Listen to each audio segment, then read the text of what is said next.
The sun bled out across the prairie, staining the bruised twilight sky a deep and violent red.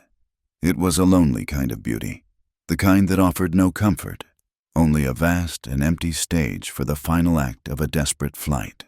The only sound to break the stillness was the uneven rhythm of hoofbeats, a tired, stumbling gait that spoke of a journey pushed far past its end. Clara Whitley clung to the worn leather of the saddle, her body a single, aching nerve. Dust, fine as flour, coated her face, caking in the tracks of tears she no longer had the strength to shed. It filled her throat and lungs, a constant, gritty reminder of the land she was running through and the life she was running from. Her dress, once a respectable shade of blue, was ripped at the hem and stained with mud and something darker she refused to name. The horse beneath her, a sway-backed mare with a spirit as broken as her own, limped on its front left leg, each step a fresh wave of misery for them both. Behind her, somewhere in the growing dark, they were coming. She did not need to see them to feel their presence. It was a cold weight in the pit of her stomach, a prickling on the back of her neck that had been her constant companion for 2 days and 2 nights. 2 men. She knew their names from the whispers she had overheard back in Dusty Redemption. Jedediah Stone and Marcus Thorne, bounty hunters. Men who traded in flesh and fear, who would see the noose around her neck and feel nothing but the satisfying weight of coin in their palms. Murderess, they called her. The word was a foul taste in her mouth, a lie so monstrous it felt like a physical thing, a stone she was forced to swallow again and again. She had not killed Silas Blackwood. She had only been there when he died. She had seen the truth in the flickering lamplight of the study, the argument, the glint of steel in another man's hand, the guttural cry that had been cut short. She had seen the face of the real killer, a man with powerful friends and a reputation as clean as polished silver, a man who now wanted her silenced, buried beneath the weight of a crime she did not commit. He said I was like a daughter to him, she thought, the memory of her employer, the elder Mr. Blackwood, a fresh stab of betrayal. He had been kind, or so she had thought, but when his son lay dead, that kindness had curdled into something cold and sharp. It had been easier to believe the word of his powerful friend than the terrified pleas of a hired girl with no family and no name to protect her. Easier to offer her up as a sacrifice to preserve the peace. The mare stumbled again, letting out a low, pained whinny. Clara patted its neck with a hand that trembled from exhaustion. "Just a little longer," she whispered, her voice a dry rasp. "Just a little longer, girl." But the promise was hollow. The prairie stretched on forever, an endless sea of dying grass and creeping shadows. There was nowhere left to run. Hope was a dying ember, and the cold was beginning to seep into her bones. It was then that she saw it. At first, it was just a flicker, so faint she thought her tired eyes were playing tricks on her, a pinprick of light against the immense, swallowing darkness. It did not move. It was not a campfire. It was a window, a lamp lit in a lonely place, a home, or at least a shelter. The sight sent a jolt of something sharp and unfamiliar through her. Not quite hope, but a desperate, animal instinct to survive. It was a risk, a terrible, foolish risk. Whoever lived in such an isolated place was likely to be just as dangerous as the men pursuing her. A man alone on the frontier was a man who had his reasons for wanting to be left alone. But the sound of distant, harder hoofbeats, stronger, faster than her own, made the decision for her. To stay on the open plain was certain death. The faint light was a chance, however slim. She nudged the weary mare into a slightly faster limp, her eyes fixed on the light as if it were the last star in a black and starless sky. As she drew closer, a shape began to resolve itself from the gloom. A small, sturdy cabin built of rough-hewn logs, its chimney breathing a thin ribbon of gray smoke into the darkening air. Beside it, a rickety barn and a corral. Further on, the dark, skeletal frame of a mine's head frame stood silent against the horizon. a ghost of forgotten industry. The place felt steeped in solitude, a forgotten corner of the world. Clara slid from the saddle, her legs nearly buckling beneath her. Every muscle screamed in protest. She left the horse by a water trough, its head dropping low as it drank greedily. Taking a deep, shuddering breath, she smoothed down her torn dress, a futile gesture of respectability, and walked toward the solid wood of the cabin door. Her heart hammered against her ribs, a frantic bird trapped in a cage. This could be the end. He could turn her away. He could turn her in. He could be worse than any of it. She raised a trembling fist and knocked. The sound was swallowed by the wind. She knocked again, louder this time, the rap of her knuckles sharp and desperate. For a long moment, there was nothing. Then, the sound of a heavy boot scraping against a wood floor, the groan of a latch being drawn. The door swung inward, opening a slice of warm, yellow light into the cold dusk. A man stood silhouetted in the doorway, a figure carved from shadow and hardship. He was tall and broad-shouldered, filling the frame completely. As her eyes adjusted, she saw he was in his mid-30s, with dark hair that needed cutting and a face that was all hard angles and quiet strength. A pale, jagged scar ran from the corner of his mouth down his jawline, a permanent mark of some past violence. But it was his eyes that held her. They were a deep, guarded gray, and in them, she saw a weariness that matched her own, a deep-seated pain that was as old and as settled as the scar on his face. Yet, beneath the hardness, there was something else. Not kindness, not yet, but a stillness, a capacity for it. He said nothing, simply looked at her, his gaze taking in her torn clothes, her wild hair, the raw fear in her eyes. Clara's carefully rehearsed words abandoned her. All that came out was a breathless, broken plea. "Please," she gasped, her voice cracking. "Please, you have to help me. They're after me." The man's expression did not change. His eyes narrowed slightly, a silent question. Trouble had found his doorstep, and he looked wholly unimpressed by it. "I can pay," she said, fumbling inside a small pocket sewn into the seam of her dress. Her fingers closed around the few coins she had left in the world. She pulled them out, her small savings, and held them out on her open palm. The silver and copper looked pitiful in the lamplight. "It is not much, but it is all I have. Just for a place to hide. For the night." Jonas Hale looked from the meager offering in her hand to the sheer terror in her eyes. He had built this life, this solitary fortress, for one reason: to keep the world and its troubles at a distance. He had learned the hard way that other people's desperation was a contagion, a sickness that could pull a man down into the mud right alongside them. Every instinct he had honed over years of solitude screamed at him to shut the door, to let the prairie swallow her up and deal with her as it saw fit. It was not his fight. But then he heard the tremor in her voice, saw the way her small frame shook with more than just the cold. It was a sound he knew, a fear he recognized from the deepest parts of his own memory. It was the sound of being hunted, of being cornered, of having the whole world turn its back on you until there was nothing left but the raw, screaming need to survive. It was a ghost from his own past, standing right there on his doorstep. A flicker of understanding, unwelcome and profound, passed between them. He saw in her desperation a mirror of his own old wounds, wounds he thought he had buried deep beneath the silence and the empty miles of this land. He said nothing, but the hard line of his jaw softened almost imperceptibly. It was in that silent, charged moment that the sound reached them both, the clear, unmistakable drumming of fast-approaching horses, two riders, pushing their mounts hard. Clara's head snapped around, her eyes wide with animal panic. A strangled gasp escaped her lips. "They're here!" Jonas did not hesitate.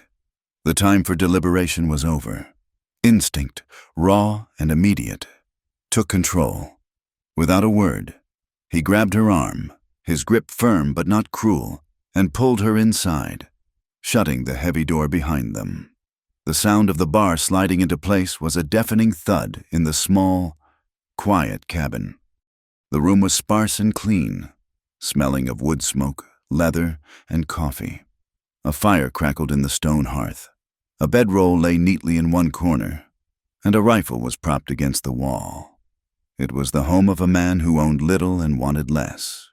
"This way," Jonas said, his voice a low growl. It was the first time he had spoken. He led her toward a large, bearskin rug spread across the floorboards in the center of the room. He kicked it aside, revealing the dark outline of a trapdoor with a small, iron ring for a handle. He bent down, pulled it open, and a gust of cool, damp air rose to meet them, carrying the scent of rich earth, potatoes, and deep, undisturbed cold. Clara stared down into the inky blackness. "Get in," he commanded, his voice leaving no room for argument. The hoofbeats were louder now, almost upon them. She scrambled down the short, steep ladder, her worn boots finding the packed dirt floor of the cellar. It was small, no bigger than a grave, and colder than the night air. The darkness was absolute. She could hear the frantic beating of her own heart. Above her, Jonas's face was a pale oval in the fading light from the cabin. Then he was gone, and the trapdoor slammed shut, plunging her into a suffocating, earthy blackness. She heard the scrape of the heavy rug being dragged back into place, and then the heavy thud of boots on the floorboards directly above her head. Clara pressed herself against the cold cellar wall, holding her breath, her hands clasped over her mouth to stifle the terrified sobs that threatened to rack her body. The world had shrunk to this small, dark box, to the sound of her own blood roaring in her ears and the creak of wood just inches above her. A loud, aggressive banging rattled the cabin door. "Ho! The house!" a rough voice bellowed. She heard Jonas's steady footsteps cross the floor. The bar groaned as it was lifted. The door opened. "Evening," Jonas's voice said, calm and level, devoid of any emotion. "We're looking for a girl," the bounty hunter, Jedediah Stone, said. His voice was gravelly, impatient. "Rode this way. Young, dark hair, on a lame horse. You seen her?" There was a pause. Clara imagined Jonas leaning against the doorframe, his expression unreadable. "Ain't seen nobody," he said flatly. "Been here all day." "Are you sure about that?" the second man, Thorne, chimed in, his tone slick with suspicion. "There is a hefty reward, $500 for the murderess. Clara Whitley. You wouldn't be trying to keep that all for yourself, would you?" $500, Jonas replied, and there was a dry, almost amused edge to his voice. "For a girl. What did she do? Kill the president?" "She murdered Silas Blackwood in cold blood, stabbed him for his coin purse." Stone spat. "Now, are you going to tell us if you have seen her, or do we need to come in and take a look for ourselves?" The threat hung in the air, thick and heavy. Clara's heart stopped. This was it. He would give her up. Why would he risk his life for a stranger? For a handful of worthless coins? She squeezed her eyes shut, bracing for the scrape of the rug, the groan of the trapdoor. But all she heard was Jonas's voice, still as calm as a frozen lake. "You can look all you want," he said, a subtle challenge in his tone. "But if you track mud on my floor, you are cleaning it up." There was another silence. Longer this time. The two men were likely sizing him up, taking in his size, the quiet confidence in his stance, the rifle that was never far from his hand. They were weighing the risk of pushing a man like this against the chance that he was lying. "She left a trail a blind man could follow. It ends right around here," Thorne insisted, unwilling to let it go. "Wind blows the dust around," Jonas said simply. "Changes things. Now, if you are done bothering me, I would like to get back to my supper." She heard a muttered curse, the jingle of spurs as the men conferred in low voices. They did not believe him, not entirely. but they did not have the nerve to call his bluff. Finally! Stone's voice cut through the air again, dripping with frustration. If you see her, you send a rider to redemption. That reward is real. I'll keep that in mind. Jonas said. The door closed. The bar fell back into place. Clara stayed frozen, listening, her ears straining in the dark. She heard the bounty hunters mount their horses, their grumbled complaints carried on the wind, and then the sound of their hoofbeats, fading, until they were gone, swallowed once more by the vast, indifferent prairie. The silence that followed was heavier than the darkness. Up above, Jonas did not move for a long time. She could feel his presence, a weight on the floorboards, as if he were listening just as intently as she was, making sure the danger had truly passed. The tension lingered in the air, a static charge left behind by the storm. Finally, she heard the scrape of the rug, light, sharp, and blinding, flooded the cellar as the trap door was lifted open. Jonas stood over the opening, a dark silhouette against the warm glow of the cabin. He looked down at her, his face an unreadable mask of shadows. Clara looked up at him, her body trembling uncontrollably now that the immediate threat was gone. Her breath came in ragged, shallow gasps. She was a cornered animal, staring up at the man who held her life in his hands. He had saved her, for now, but she saw no warmth in his face, no promise of lasting sanctuary. He was a man who had invited trouble in, and he already regretted it. He stared down at her for another long moment, the silence stretching between them. Then he spoke, his voice low and final, a clear drawing of a line in the dust. "You can stay the night," he said, "just tonight." Morning arrived not with a gentle dawn, but as a slow surrender to a gray, unforgiving light. The cold had sharpened overnight, sinking its teeth into the very bones of the cabin. Jonas Hale found Clara huddled by the hearth where the fire had died down to a bed of sullen, glowing embers. She was swallowed by his old sheepskin coat, her small frame lost in its bulk, her hands wrapped around a tin mug of water he had left for her. She sat perfectly still, staring into the ashes as if searching for an answer in their patterns. The fear from the night before had settled in her eyes, leaving behind a deep, bruised exhaustion. He moved quietly, adding kindling and then a log to the fire, coaxing the flames back to life. They crackled, spitting small sparks, and the warmth began to push back against the chill. He did not speak until he had a pot of coffee brewing, its bitter, earthy scent filling the small space. "You slept," he stated. It was not a question. He had heard no sound from the cellar all night, a silence that had been more unsettling than any noise. She finally looked up at him, her gaze uncertain. "I do not think so." He poured 2 mugs of coffee, the steam rising in the cold air. He handed one to her, his calloused fingers brushing against hers. The brief touch was like a spark, and she pulled her hand back quickly. He took no notice, or pretended not to, and sat on the wooden stool across the hearth from her. He took a slow sip from his mug, the silence stretching between them, thick with unspoken questions. He was a man who preferred silence, but this was a different kind. It was a silence filled with danger, a story he knew he had to hear. "Who was Silas Blackwood?" he asked, his voice low and direct. Clara flinched, the name striking her like a physical blow. Her eyes darted toward the door, a cornered animal looking for an escape that did not exist. She clutched the warm mug with both hands, as if it were an anchor. She owed him the truth, or some version of it. He had risked himself for her, but trust was a currency she no longer possessed. "He was my employer's son," she began, her voice barely a whisper. She stared down into the black coffee, unable to meet his steady gaze. "And?" Jonas prompted, his patience a palpable thing, solid and unmoving as a mountain. She took a shaky breath. The lie was on the tip of her tongue. A simpler story that might make her seem less of a burden, less of a threat, but looking at the quiet strength in his face, the scar that spoke of his own violent history, she felt that a lie would be the greater insult.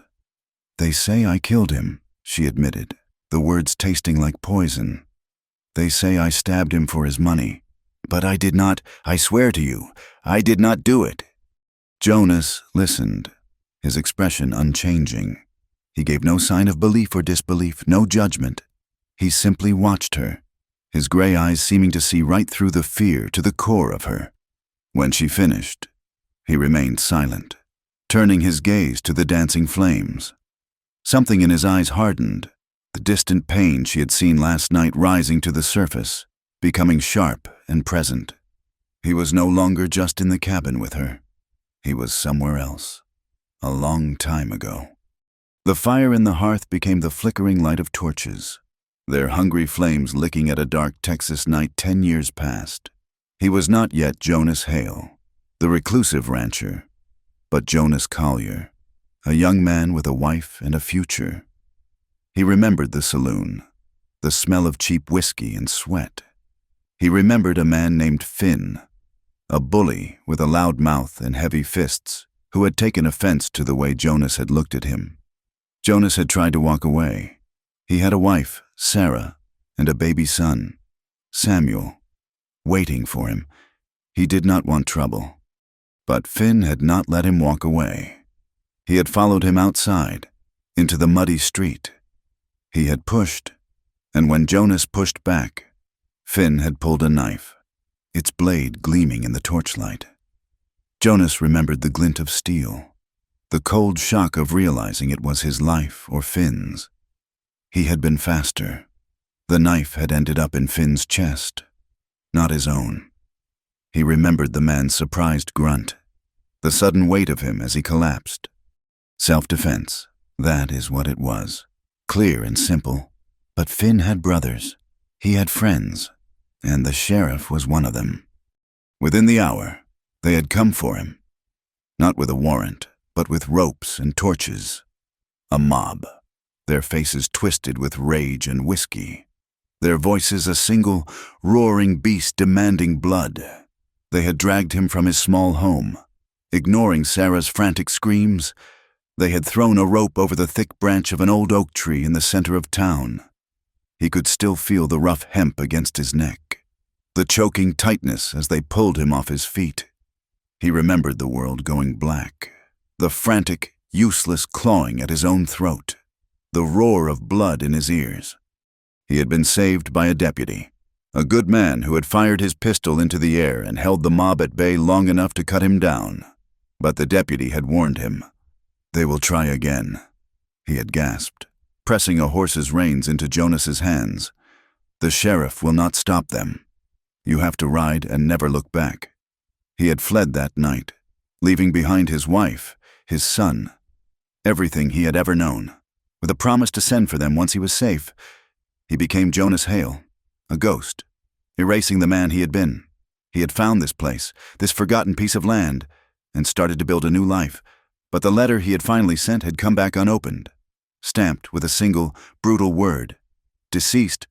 A stagecoach robbery," the postmaster had written in a pitying note. No survivors. The fire in the hearth popped, a sharp crack that pulled him back to the present. He looked at Clara, at the raw injustice she faced, and the cold anger he had buried for a decade stirred within him. He knew what it was to be judged by a mob, to have the truth twisted into a lie that suited men with power. He believed her. He did not know why, but he did. "Eat something," he said, his voice rougher than before. He stood and sliced thick pieces of bread and jerky, placing them on a plate before her. The discussion was over. He had given his answer in the offering of food. A fragile normalcy began to take root in the days that followed. Just tonight had become 2 nights, then 3. Clara did not want to be a burden. She emerged from the cellar each morning before sunrise and helped with the chores. She learned the rhythm of the ranch, a life dictated by the sun and the needs of the animals. She drew water from the deep, cold well. her city-soft hands quickly becoming calloused. She fed the half-dozen horses he kept, their warm breath fogging in the crisp air as they nuzzled her pockets for a treat she did not have. Jonas watched her, saying little.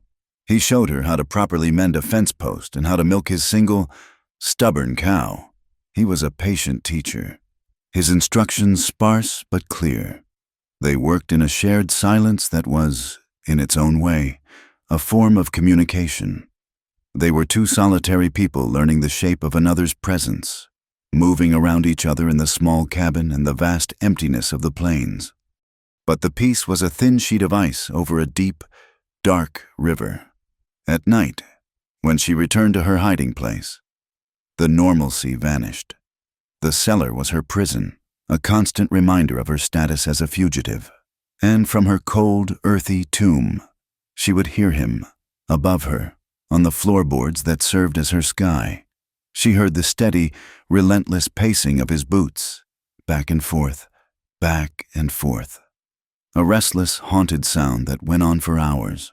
She knew then that he was just as trapped as she was. His quiet ranch now a cage for them both, his solitude broken by a danger he had chosen to accept. On the fourth day, trouble returned, this time in a calico dress and a bonnet. Jonas saw the buggy approaching from a long way off, and his whole body went tense. "Downstairs," he said, his voice sharp. "Now!" Clara did not need to be told twice. She scrambled for the trapdoor, her heart pounding with a familiar dread, and disappeared into the darkness just as he was dragging the rug back into place. A few moments later, a sharp, insistent knock came at the door. Jonas opened it to find Martha Dyer, a widow who owned the next ranch over, 5 miles to the east. She was a woman whose loneliness had curdled into a sharp-edged curiosity about the lives of others. "Jonas Hale," she said, her voice a little too bright. "I was just on my way back from town and thought I would see if you were still among the living out here." She held out a small basket covered with a cloth. "Brought you some biscuits." "Martha," he acknowledged with a curt nod, not moving to let her in. Her eyes, small and dark like a bird's, darted past him, trying to peer into the cabin's interior. "Heard the most dreadful news in town," she said, lowering her voice to a conspiratorial whisper. "They are saying that horrible Whitley girl, the one who murdered poor Silas Blackwood, was seen heading out this way. Can you imagine the nerve? A cold-blooded killer, right here in our midst." Below the floor, Clara froze, her blood turning to ice. She could hear every word as if Martha were standing right beside her, her voice dripping with a venomous satisfaction. "They say she stabbed him right in the heart," Martha continued, clearly enjoying the gruesome details. "And for what? A few dollars. A creature like that deserves to hang, and I hope they catch her soon. Sheriff Miller has a posse out. They will not stop until they do." Jonas's face remained a mask of stone. "Is that so?" he said, his voice flat. "It is. You be careful. Jonas, a man all alone out here, you are a perfect target for that kind of desperate filth." She peered at him, her head cocked. "You look tired. You have not seen anything unusual, have you? Any strangers passing through?" "Just the usual. Coyotes and wind," he lied, his voice betraying nothing. He took the basket from her. "Thank you for the biscuits. Martha, I have got work to do." It was a clear dismissal. Martha's smile tightened at the edges, her curiosity unsatisfied. "Well, all right then. Just be watchful."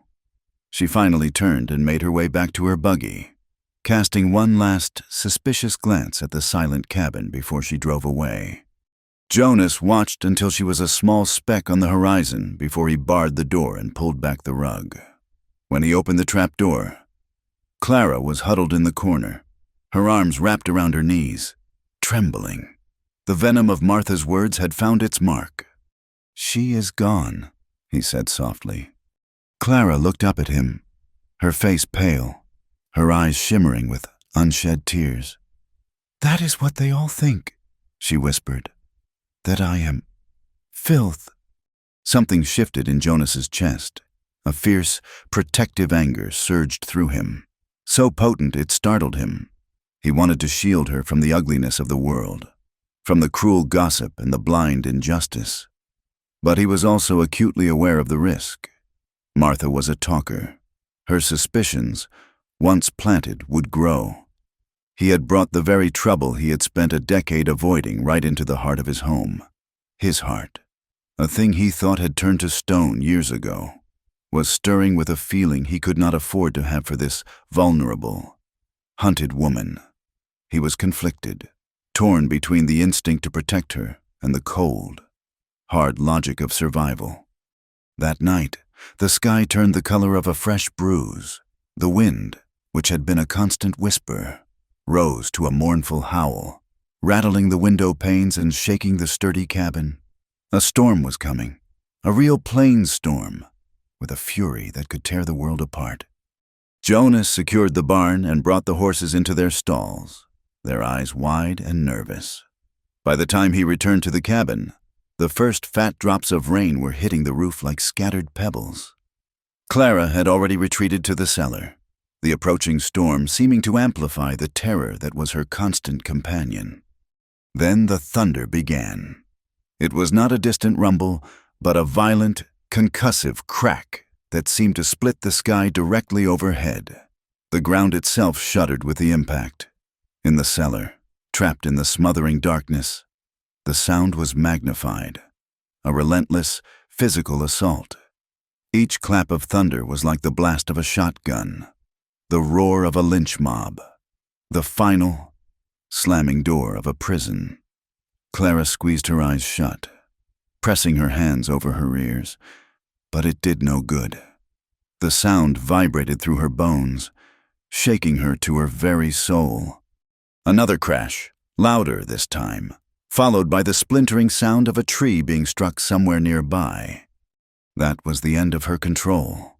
A raw, primal scream tore from her throat. She could not stay down there. She could not be buried alive while the world exploded above her. Propelled by a terror that wiped out all reason, she scrambled up the ladder, threw open the trap door, and burst into the main room. Jonas was standing by the window, watching the lightning flash across the prairie. He turned, his face illuminated by a sudden, brilliant fork of white light.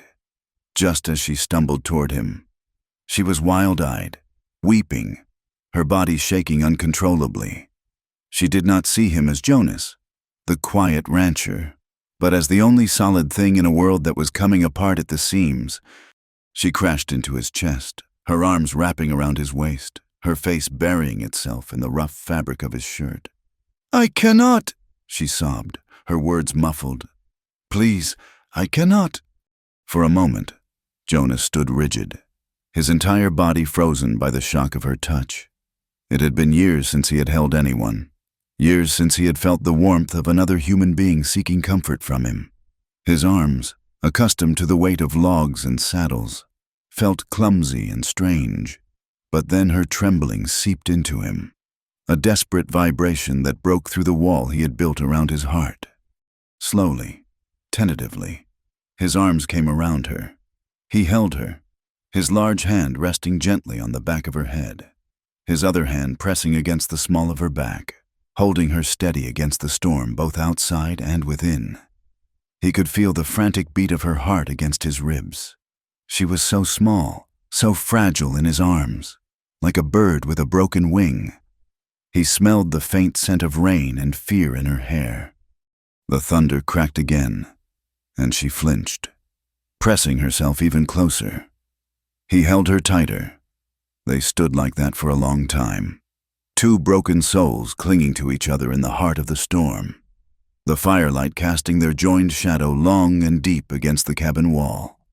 The line he had drawn between them, the safe distance of protector and fugitive, was gone, washed away in the deluge. The closeness, the raw vulnerability of the moment, awakened something in them both, something tender and terrifyingly dangerous. Finally, her sobs quieted to shuddering breaths. She stirred, seeming to realize where she was, what she had done. She pulled back slightly, though she did not leave the circle of his arms. She looked up at him, her tear-streaked face luminous in the firelight. "I should not be here," she whispered, her voice thick with shame and a deeper, more complicated sorrow. Jonas looked down at her, his gray eyes dark with an emotion he could not name. The storm raged outside, but in the small, quiet space between them, the world had gone still. "You already are," he replied, his voice a low rumble, as deep and final as the thunder itself. The storm passed, leaving the air washed clean and sharp with the scent of wet earth and sage. In its wake, a quiet routine began to settle over the isolated ranch, as fragile and precious as a spider's web in the morning dew. The boundary that Jonas had drawn on that first night, just tonight, dissolved without a word, erased by the unspoken needs of two people adrift in a world that had cast them out. Days bled into one another, marked by the rising and setting of a relentless sun. Clara rose with the gray light of dawn, her fear a constant, cold stone in her belly, but she refused to let it paralyze her. She learned the weight of a full water bucket, the ache in the shoulders that came from turning the butter churn, the sharp sting of lye soap on her chapped hands.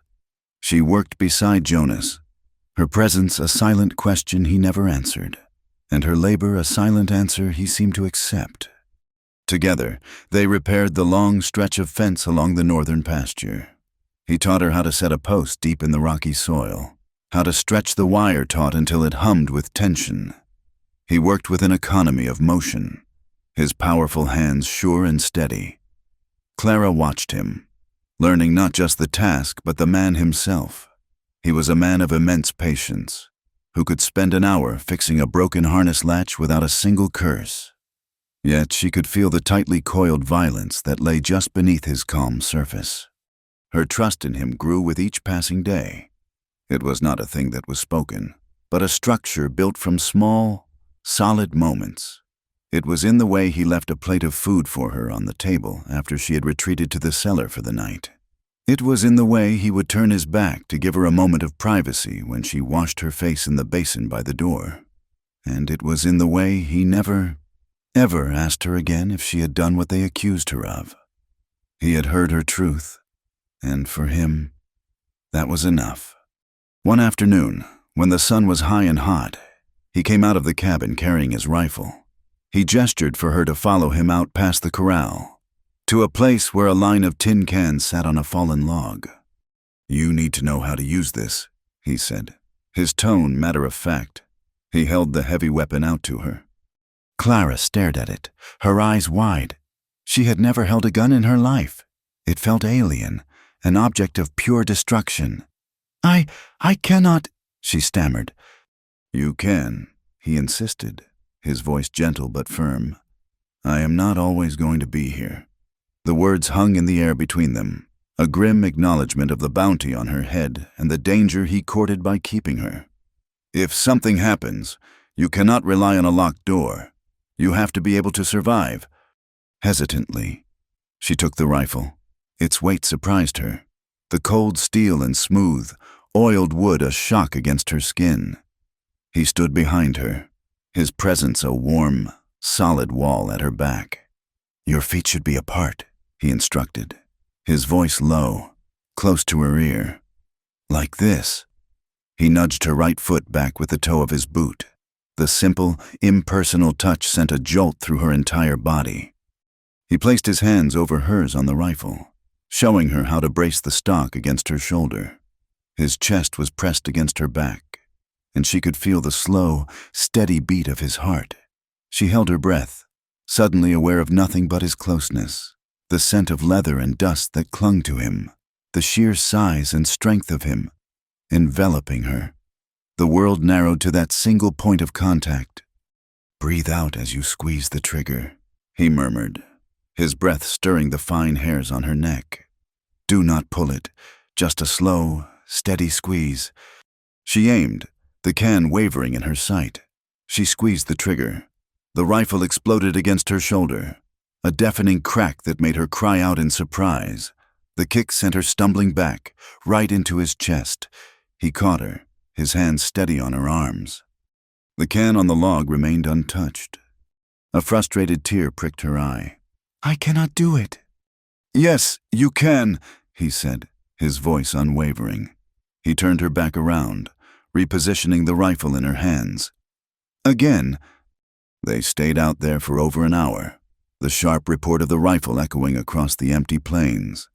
He was endlessly patient, correcting her stance, her grip, her breathing.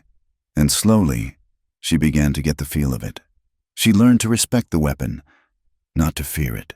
Finally, with a steady squeeze, she sent one of the cans spinning off the log into the dust. A small, triumphant smile touched her lips. She turned to look at him, her eyes shining. "I did it." Jonas looked down at her, and for the first time, she saw the hard lines around his eyes soften into something that was almost a smile. "I saw," he said. The moment was brief, a flicker of light in the shadows of their existence. But it warmed her more than the afternoon sun.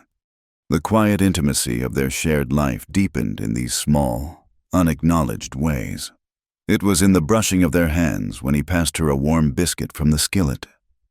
It was in the shared glances across the flickering firelight after a long day. Glances that held whole conversations they could never speak aloud. They lived in a world of two, a secret held within the four walls of the cabin. And this shared secrecy was a bond as strong as any vow. But Jonas could not ignore the world outside. The words of Martha Dyer and the bounty hunters played over and over in his mind, stabbed him for his coin purse. It felt wrong, too simple. He had seen the terror in Clara's eyes, but he had also seen a strength, a decency, that did not belong to a common thief or a murderer. The official story had the clean, simple lines of a carefully constructed lie.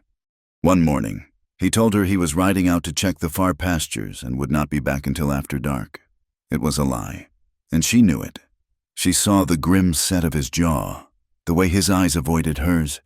He was going to town. He was walking back into the world that was hunting her. "Be careful, Jonas," she whispered as he saddled his horse. He just nodded, swung himself into the saddle, and rode away without looking back. Clara watched him go until he was a tiny silhouette against the vast horizon. The cabin, which had become her sanctuary, suddenly felt hollow and dangerously quiet. The silence pressed in on her, filled with the ghosts of her fear. To keep the panic at bay, she set about cleaning, a frantic, desperate need to bring order to the one small space she could control. She swept the floors, washed their few dishes, and tidied Jonas's sparse belongings. It was while she was dusting a small, crudely made chest of drawers that her fingers brushed against a loose board at the back. Curious, she pried at it gently. It came away in her hand, revealing a small, hidden cavity. Inside, wrapped in a piece of oilcloth, was a single object. Her hands trembling, she unwrapped it. It was a tintype photograph in a small, tarnished silver frame. It showed a woman with a kind, open face and dark hair swept up from her neck. She was smiling, a genuine, unburdened smile that seemed to light up the flat, gray image. In her lap sat a small boy, no older than 4, with serious eyes and a shock of dark hair that fell across his forehead. He had his father's eyes. Clara sank onto the edge of the cot, her heart aching. This was his secret. This was the source of the deep, abiding pain she saw in his moments of stillness. This was the family he had lost. She traced the face of the woman with her fingertip, then the face of the small, serious boy. These were the ghosts who paced the floor with him in the dead of night. Carefully, she wrapped the photograph back in its cloth and replaced it, pushing the loose board firmly back into place. It was not her secret to hold, but knowing it changed everything. Jonas rode into redemption under the cover of a late, dusty afternoon. He kept his hat pulled low, his face turned away from the main thoroughfare.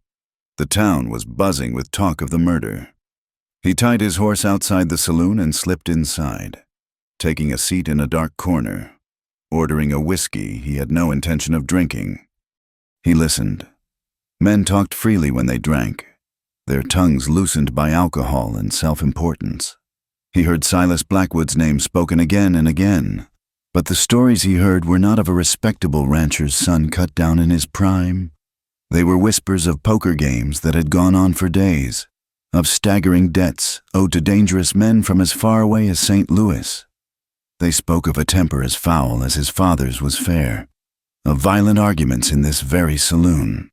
One man mentioned that Blackwood had been seen in a heated exchange with a stranger, a man with a card-sharp's hands and dead eyes, just 2 days before he was killed. Jonas left the saloon and walked to the general store for supplies he did not need. While the proprietor weighed out beans and flour, Jonas casually mentioned the murder. "A terrible business," he said, his voice neutral. The store owner, a man named Peters, glanced around nervously. "Terrible is one word for it," he muttered, his voice low. Silas was always headed for a bad end. His father paid off his debts more times than I can count. It was only a matter of time before he crossed someone who would not be paid off. It was enough. It was not proof, but it was a deep crack in the official story. Silas Blackwood was not an innocent victim. He was a man with enemies, any one of whom had more reason to kill him than a young woman who worked in his father's house. Someone powerful had needed a scapegoat, and Clara, with no one to speak for her, had been the perfect choice. He rode home as darkness fell, his mind racing. The knowledge did not bring relief, only a heavier sense of dread. Clearing Clara's name would mean taking on the powerful men who had framed her, and that was a fight they could not possibly win. When he entered the cabin, he found her sitting by the fire, her hands clasped in her lap. The room was clean. A pot of stew was simmering on the hearth, and for a heart-stopping moment, it felt like coming home. She looked up at him, her eyes searching his face. She knew he had not been checking pastures. He saw the question in her gaze, but before he could speak, she took a breath.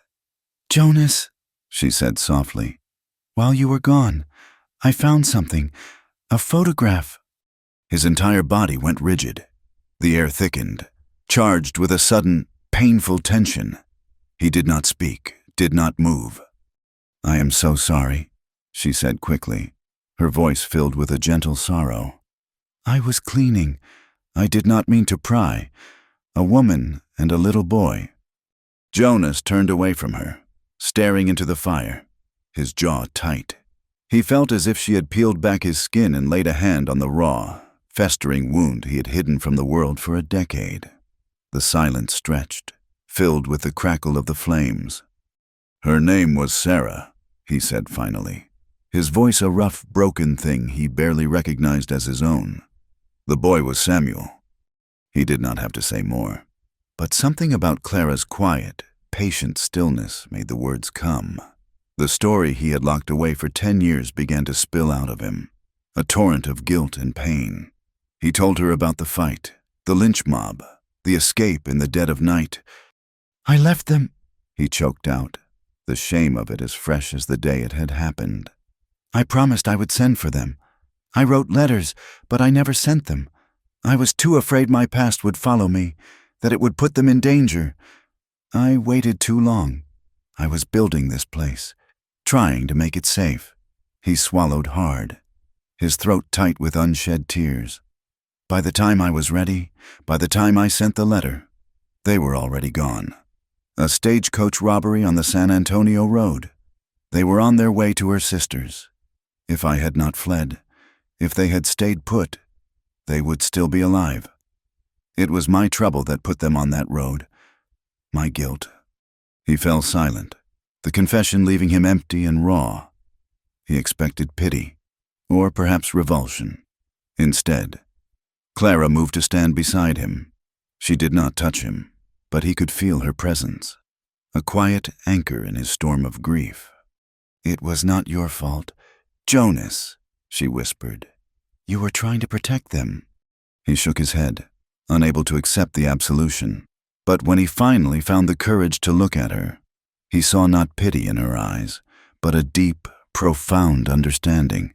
She knew what it was to be haunted by a single, terrible moment, to be crushed under the weight of a guilt that was not truly hers to bear. In that moment of shared pain, the last of the walls between them crumbled to dust. They were no longer just a man and the woman he was hiding. They were two wounded souls who had found a fragile, impossible peace in each other's presence. The peace lasted for 2 more days. It was shattered by the sound of approaching horses. Too many horses. Jonas was in the barn when he heard them. He looked out and saw 3 riders cresting the hill. The bounty hunters, Jedediah Stone and Marcus Thorne. And between them rode a man with a silver star pinned to his vest. Sheriff Miller. "Clara!" Jonas yelled, his voice a sharp crack of warning. He ran for the cabin. "Inside, now!" She was already moving, her face a mask of white terror. She scrambled for the trapdoor without a word, disappearing into the cold earth. Jonas slammed it shut, dragged the rug over it, and kicked a stool into place on top of the rug for good measure. He was turning from the hearth, his expression hardening into a cold, unreadable mask. When the heavy knock came at the door, he opened it to find the 3 men standing there, their faces grim. "Hail," Sheriff Miller said, his eyes sweeping the interior of the cabin. He was a tall, lean man with a gaze that missed nothing. "My associates here seem to be under the impression that you might be harboring a fugitive." "They were under that impression last week," Jonas replied, his voice level. "They were wrong then, too." "Maybe," the sheriff said, his eyes lingering on the stool that sat in the middle of the room for no apparent reason. "But Martha Dyer stopped me on the road yesterday. Mentioned she thought you seemed on edge. Said she had a feeling you were not alone out here. I have learned to trust a woman's feelings on things like that." He looked Jonas straight in the eye. "I have a warrant to search your property. Hail for the fugitive, Clara Whitley." Jonas did not move, but stepped aside, gesturing into the cabin. "Be my guest, Sheriff, but I expect you to put everything back where you found it." The tension was a suffocating blanket below the floor. Clara held her breath, pressing her ear to the wood. She could hear their voices, muffled but clear. She heard heavy boots creaking on the floorboards just inches above her head. One step, another. They were walking right over her. She could hear them searching the small space, opening the drawer, looking under the cot. Her entire world was the sound of creaking wood, and her own heart hammering against her ribs like a trapped bird. This was the end. He had done all he could, but it was over. They would find her, and they would hang him for helping her. The boots stopped directly over the trapdoor. A long, terrible silence stretched on. Clara squeezed her eyes shut, a silent prayer dying on her lips. She could picture Jonas, standing by the fire, his face like stone, his hand likely resting near the rifle propped against the wall.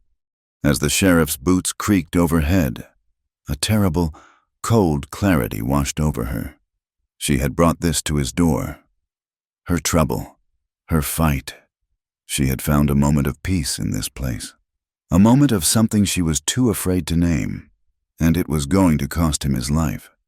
She looked up at the floorboards, as if he could see her through the solid wood. Her decision was instant and absolute. She could not let him pay the price for her life. Silently, her lips formed the words, a desperate, heartbreaking promise to the man standing above. "I will leave tonight." On the floor above, Jonas stared at the spot on the rug where he knew she was hiding. He felt her terror as if it were his own. He did not see her promise, but he felt the shift, the terrible finality of the moment. The sheriff moved away, his search continuing, but Jonas's gaze remained fixed on the floor, his jaw tight, his gray eyes filled with a raw and sudden anguish. The sheriff and his men left a profound and chilling silence in their wake. The air in the cabin was thick with it, heavier than smoke, filled with the ghosts of their threats and suspicions.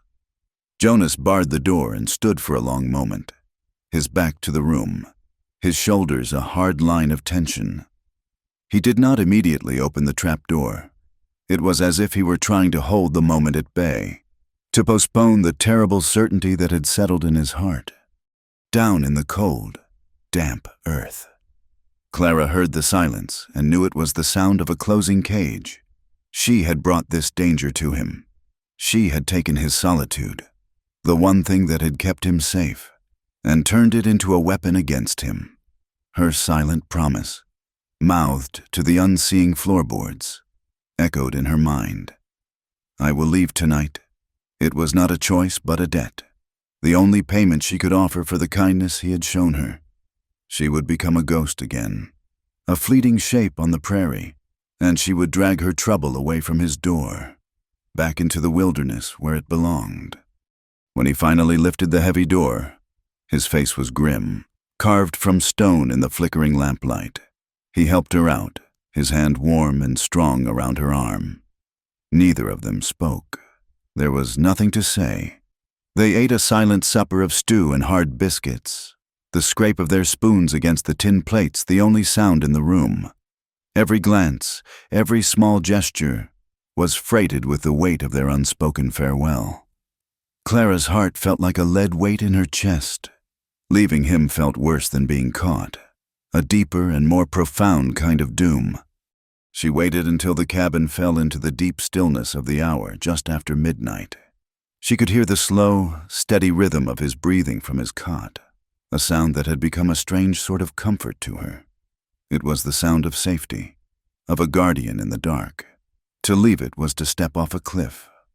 With hands that trembled so badly she could barely function, she wrote a note. She found a stub of a pencil and a torn page from an old supply ledger. The words were simple, inadequate things, but they were all she had. Jonas, I am sorry. You saved my life. I will not be the reason you lose yours. Thank you. Clara. She folded the paper and left it on the rough-hewn table where he would see it in the morning. She pulled on her worn boots, took the old sheepskin coat he had given her, a final, selfish theft of his warmth, and slipped the rifle he had taught her to use over her shoulder. It was impossibly heavy, a burden she was not sure she could carry. She took one last look at his sleeping form, a dark shape under a wool blanket, and her heart constricted with a pain so sharp it took her breath away. A single tear escaped and traced a cold path through the grime on her cheek. Then she unbarred the door as quietly as a mouse and slipped out into the biting cold of the night. The moon was a sharp, silver sickle in a black sky strewn with diamond dust stars. A hard frost had fallen, coating every blade of grass in a delicate, crystalline sheath that crunched softly under her boots. The cold was a physical presence, wrapping around her, seeping into her bones. She started walking toward the skeletal frame of the old mine, its dark shape a deeper shadow against the horizon. She did not know where she was going, only that she had to get away. Jonas did not know what woke him. It was not a sound. It was a change in the very texture of the silence. The cabin felt hollow, empty. The air was colder, and he realized the fire had burned low. But it was more than that.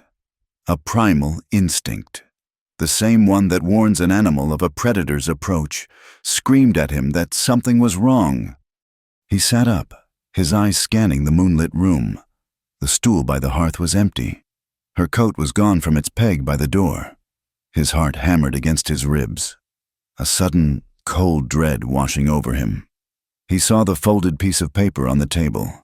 He did not need to read it to know what it said. Clara, he whispered, the name a raw sound in the stillness. He was dressed and armed in less than a minute. He threw open the door, his eyes immediately dropping to the ground.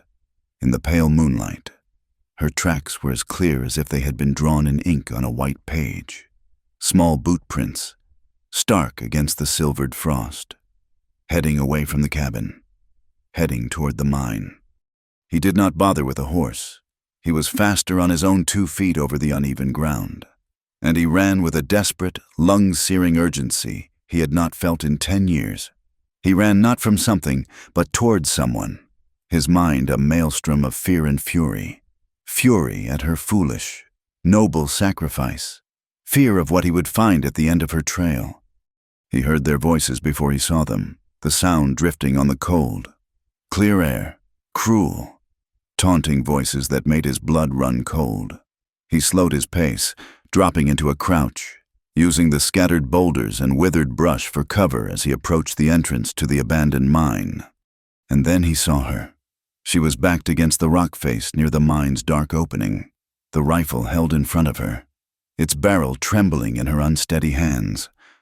Cornering her were the two bounty hunters, Jedediah Stone and Marcus Thorne. They were on foot, their horses tethered nearby, their faces lit by the cold moonlight, twisted into ugly sneers. "Well, well, look what we have here," Stone said, his voice a gravelly rumble. "The little murderess, all alone in the dark. Did your cowboy friend finally throw you out?" "Leave me alone," Clara said, her voice shaking but defiant. "I will shoot." Thorne let out a short, ugly laugh. "With what?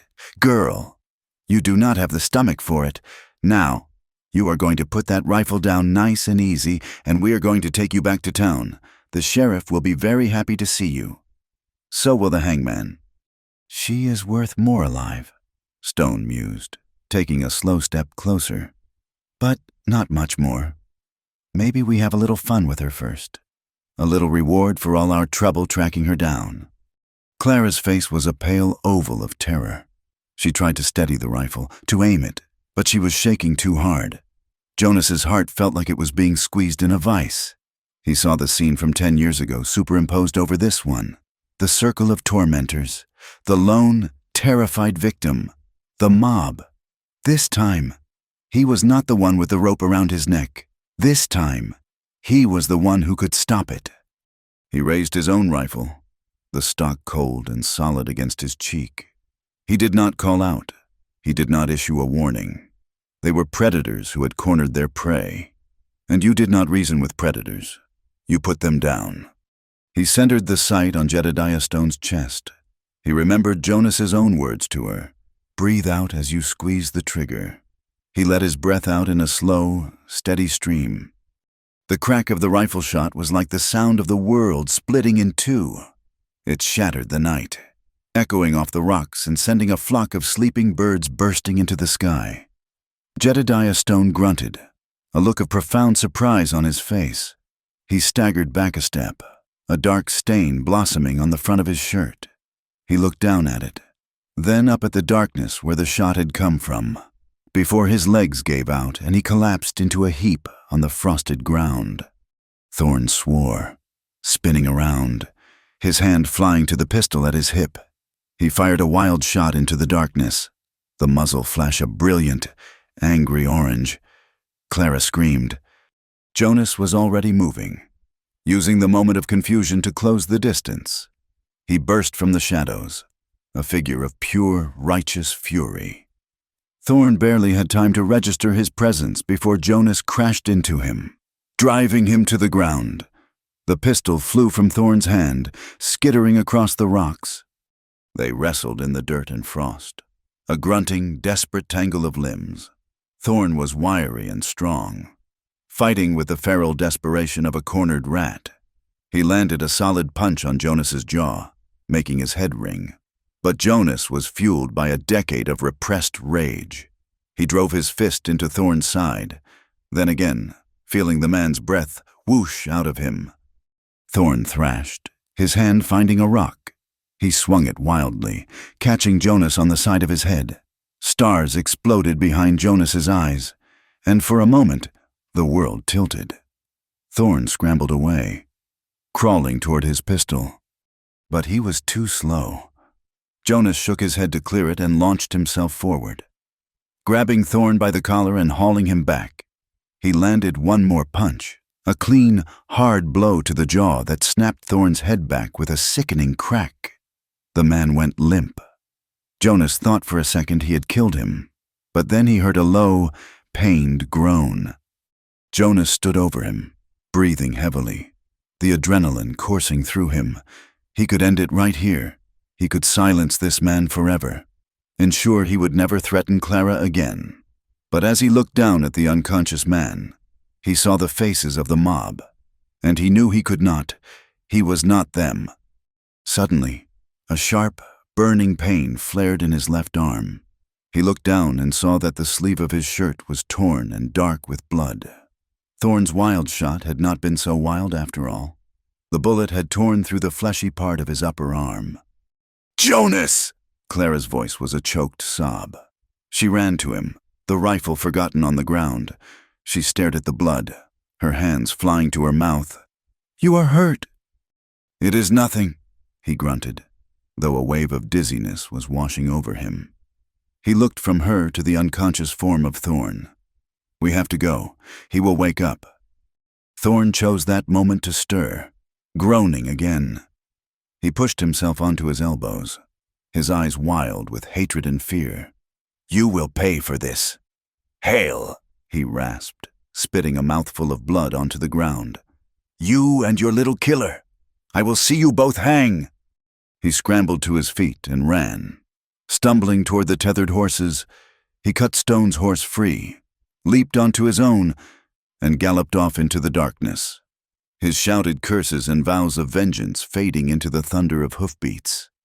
The silence that descended was absolute, broken only by their ragged breathing and the soft whisper of the wind through the mine's skeletal head frame. Jonas looked at Clara, then at the dead man on the ground. The reality of what he had done settled over him, heavy as a shroud. He had crossed a line. He had killed a man to protect her. There was no going back. He took her arm. "Come on." He led her back to the cabin, the wound in his arm beginning to throb with a deep, insistent pain. The world seemed to shimmer and tilt with every step. When they were finally inside, the warmth of the room a welcome shock. He sank heavily onto a stool by the fire, the last of his strength leaving him. Clara moved as if in a trance. She barred the door, then turned to him, her face a mess of terror and a fierce, new determination. She tore a strip from her petticoat and fetched the water basin. Her hands trembled violently as she gently pushed up his sleeve to reveal the ugly, bleeding wound. "It went through," she said, her voice a shaky whisper of relief. She worked tenderly, her touch as soft as thistledown as she wiped away the blood. The cabin was silent save for the crackle of the fire and the soft splash of water in the basin. With every gentle touch, every careful movement, the last of their restraint began to fray and unravel. The horror of the night, the specter of death, had stripped away everything but the raw, undeniable truth of what lay between them. The fear, the exhaustion, the shared danger, and the unspoken, fiercely suppressed longing all swirled in the charged air.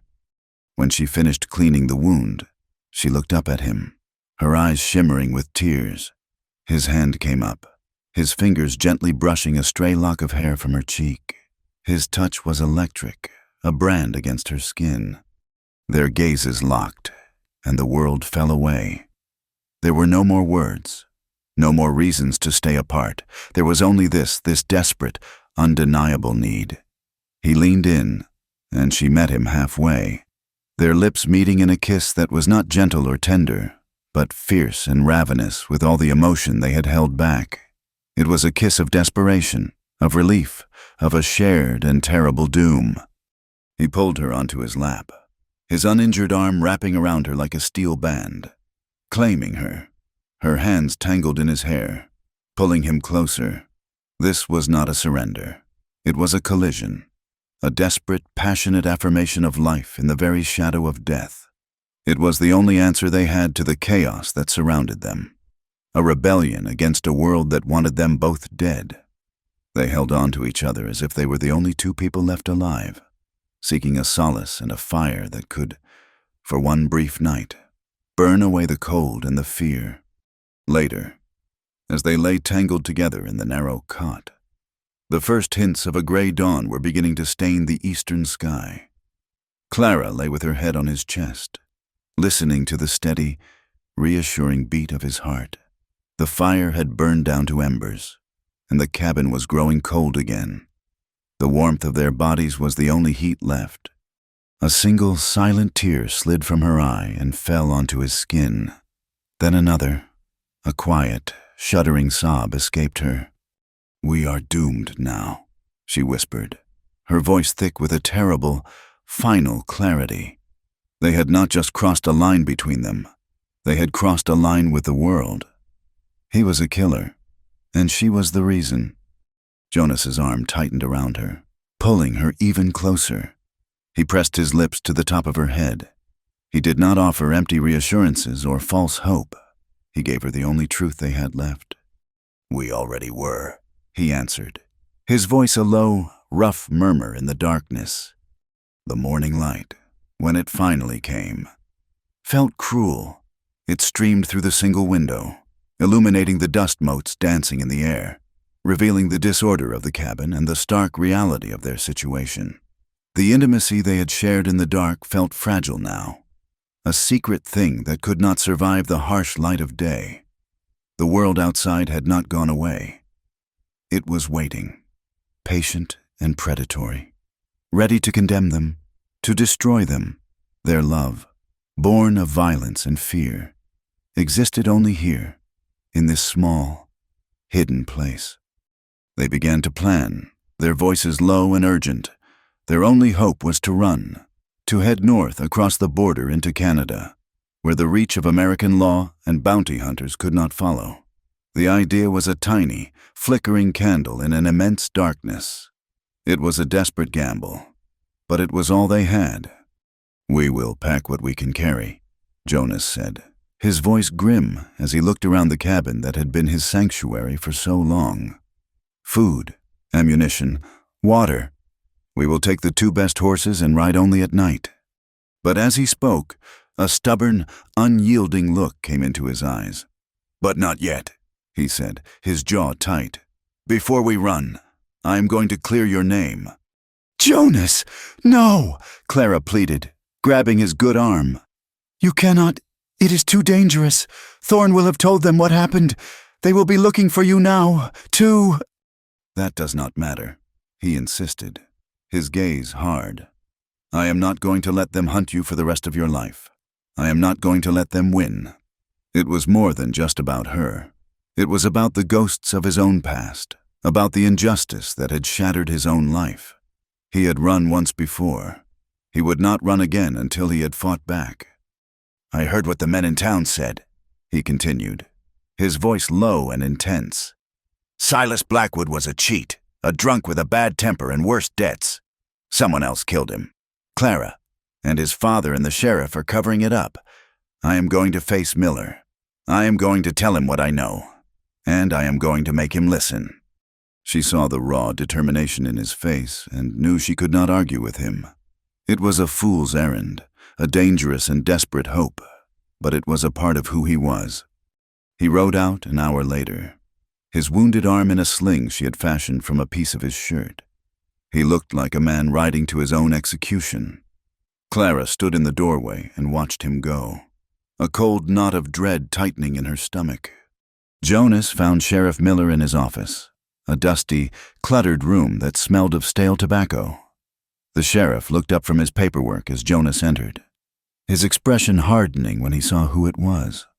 "Hail," Miller said, his voice flat. "I was just about to send a deputy out to your place. Marcus Thorne rode in this morning with a hell of a story. Said you ambushed him and his partner. Said you murdered Jedediah Stone in cold blood to protect that fugitive girl." Jonas ignored the accusation. He walked to the desk and placed his hands on it, leaning forward, his eyes boring into the sheriff's. "You and I both know she did not kill Silas Blackwood," Jonas said, his voice low and even. "I was in the saloon. I heard the talk. Blackwood owed money to dangerous men. He was a violent drunk who picked fights. Anyone could have killed him." The sheriff leaned back in his chair, a cynical, weary look on his face. He did not look surprised or interested. He looked bored. "Maybe so," he said with a sigh. "But the evidence points to the girl." "The evidence was planted," Jonas shot back. "And you know it. Someone with money and power paid to have this all go away. And Clara was the price. A man in the saloon mentioned Blackwood arguing with a card sharp. A man who fits the description of Silas's own father's business partner. A man named Crawford. A man who stood to gain from Silas being out of the picture. For the first time, a flicker of something crossed the sheriff's face. It was not surprise, it was annoyance. He sighed again, a long, tired sound, and rubbed his eyes. Hale, you need to learn to leave things alone. Some things are just the cost of keeping the peace in a town like this. Old man Blackwood and his partners bring a lot of money into this county. The girl brought nothing but trouble. The cold, hard truth of it hit Jonas like a physical blow. The sheriff was not just incompetent. He was a part of it. He was bought and paid for. "He is paying you," Jonas said, the words tasting like ash. "Blackwood's partner. He is paying you to look the other way, to pin it on her." Sheriff Miller's eyes went cold. He slowly opened a drawer in his desk and laid his hand on the butt of the pistol that lay inside. "I am giving you one chance. Hale, you get on your horse, you ride out of my town, and you disappear. You and the girl. If I see you again, I will personally lead the posse that will hunt you down and see you both swing from the highest tree we can find. The official story is that you are a killer who is protecting another killer. No one will question it."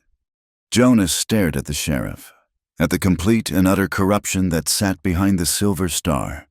The law was a lie. Justice was a commodity for sale. There was no hope here. There was no clearing her name. There was only running. He turned without another word and walked out of the office, the weight of their final, inescapable doom settling on his shoulders. He mounted his horse and rode back toward the cabin, his face a grim, unreadable mask. He knew Clara would be watching for him, waiting for a sign of hope, but he had none to give. All he was bringing back was the certainty that they could never be safe here, that their only future was as fugitives, hunted and alone, for as long as they could survive.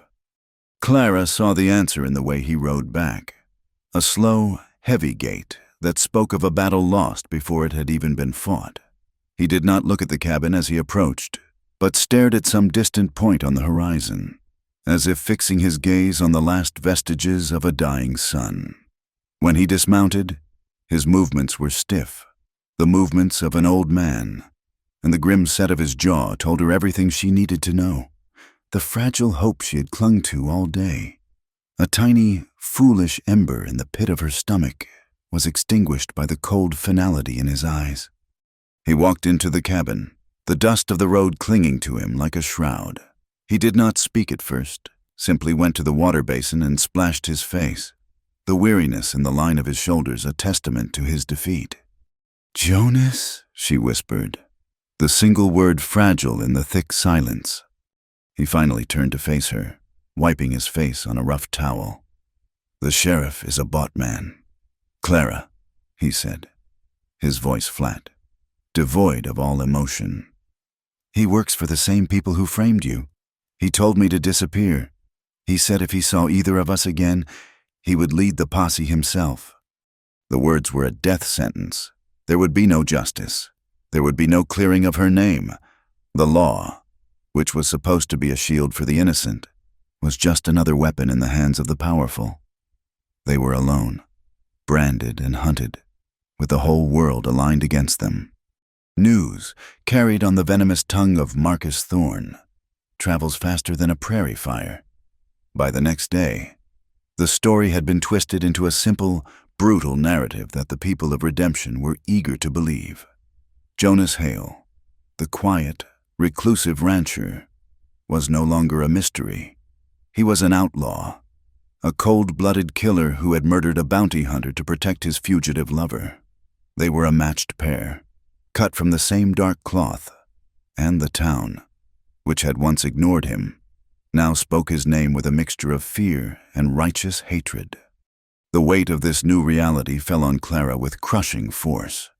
She watched Jonas moving about the cabin, his wounded arm held stiffly at his side, and a wave of guilt so profound it made her physically sick washed over her. She had done this. She had stumbled to his door, a harbinger of doom, and she had dragged him down into her own personal hell. He had built a life here, a quiet fortress against the ghosts of his past, and she had single-handedly torn it to the ground. "This is my fault," she said, her voice choked with self-loathing. She was standing by the hearth, twisting a piece of cloth in her hands until her knuckles were white. "All of it. You killed that man for me. You are an outlaw because of me. I have destroyed you. Jonas!" He stopped what he was doing and turned to face her. He walked over to her, his gaze intense, and took the tortured piece of cloth from her hands, his fingers closing over hers. "Look at me," he commanded. She forced herself to meet his eyes, tears blurring her vision. "I have killed a man before," he said, his voice a low, steady rumble. "I told you that. I did it to save my own life. This time, I did it to save yours. It is the same thing to me. Do you understand? I do not regret it. If Thorn and Stone were standing here right now, I would do it again." He paused, his thumb gently stroking the back of her hand. "You have not destroyed anything. Clara, you reminded me of what it is to have something worth fighting for. Before you came, I was not living. I was just waiting. Now, I am living." His words, raw and fiercely sincere, cut through her guilt, leaving her breathless. He was not blaming her. He was claiming her, claiming this fate, this brutal, impossible path they were now on together. It was a declaration more powerful than any vow, a bond forged in blood and fire. She could not undo what she had done, but she could stand beside him. She would not let him face the consequences alone. They began to prepare. The plan was to leave under the cover of the darkest part of the night, to ride north and not stop. Every action was deliberate, freighted with the knowledge that this was the end of one life and the desperate beginning of another. Clara packed what little food they had: jerky, a small bag of flour, a tin of coffee. It was not nearly enough, but it would have to do. She filled their canteens from the well, the rhythmic squeak of the handle a lonely sound in the vast, waiting silence of the plains. Jonas cleaned and oiled his weapons. He laid out the rifle, his pistol, and boxes of ammunition on the table. He moved with a grim, focused efficiency, his face a mask of concentration. When he spoke, it was in low, practical tones, instructing her on what to do if they were separated, telling her about the constellations she could use to guide herself north if she ever found herself alone. The conversation was a litany of terrible possibilities, but it was necessary. As dusk settled, bleeding purple and orange across the horizon, a profound sense of melancholy filled the cabin. This small, rough-hewn building had become the only home Clara had ever known, a sanctuary that had held both her greatest terror and her most profound joy. Every object held a memory: the hearth where he had found her shivering, the table where they had shared their silent meals, the narrow cot where they had found a desperate, fleeting solace in each other's arms. To leave it was to leave the only part of herself that had ever felt truly alive. They waited as the last of the light faded from the sky and a cold, brilliant moon rose. The cabin grew dark, save for a single, low-burning lantern that cast long, dancing shadows on the walls. The world outside was unnervingly quiet. Every gust of wind sounded like a whisper, every creak of the cabin's timbers like a footstep. The suspense was a living thing, a predator stalking them in the dark. It was the horses that warned them first, a nervous whinny from the barn, followed by a frantic stamping of hooves. Jonas was instantly on his feet, his hand grabbing the rifle. He moved to the window, peering cautiously out into the moon-drenched landscape. "What is it?" Clara whispered, her heart seizing in her chest. "Riders," he said, his voice a low, dangerous growl. "A lot of them." And then they heard it, the steady, menacing drumming of a dozen or more horses, moving not with the haste of a chase, but with the slow, deliberate confidence of a predator that has its prey surrounded. They were not just passing by, they had come for them. Dark shapes emerged over the rise, a line of men on horseback, their forms silhouetted against the moonlight. They fanned out, creating a loose, inescapable circle around the cabin. At their head was a man whose hate-filled voice carried clearly on the cold night air. "Hail!" Marcus Thorne bellowed. "I am back, and I brought the whole town with me. You have got nowhere left to run. You killer! Send out the girl, and we might let you live to see your trial." It was a lie, and everyone knew it. There would be no trial. This was not a posse. It was a lynch mob, hungry for a vengeance they called justice. Jonas shoved Clara toward the center of the room. "Get the rug," he commanded, his voice sharp. "Get ready to go down." He moved to the door, propping the rifle in the small crack he made, and fired. The shot was a deafening roar inside the cabin, a flash of orange fire that lit up his grim face. A cry of pain from outside told him he had found his mark. An answering volley of gunfire erupted, and the world dissolved into a nightmare of sound and violence. Bullets ripped through the thin walls of the cabin, a deadly hail of lead that splintered wood and shattered the single window pane. Glass exploded inwards, showering the floor. Jonas moved away from the door, using the solid stone of the hearth for cover. He knelt, firing methodically, making every shot count. He was not trying to win. He was trying to buy time. His focus was absolute. He had to defend the center of the room. He had to protect the trap door. It was their only way out, their last, desperate hope. He fired again and again, the rifle bucking against his shoulder, the smell of gunpowder sharp and acrid in the air. Clara huddled behind the heavy wooden table, her body trembling with a terror so profound it threatened to swallow her whole.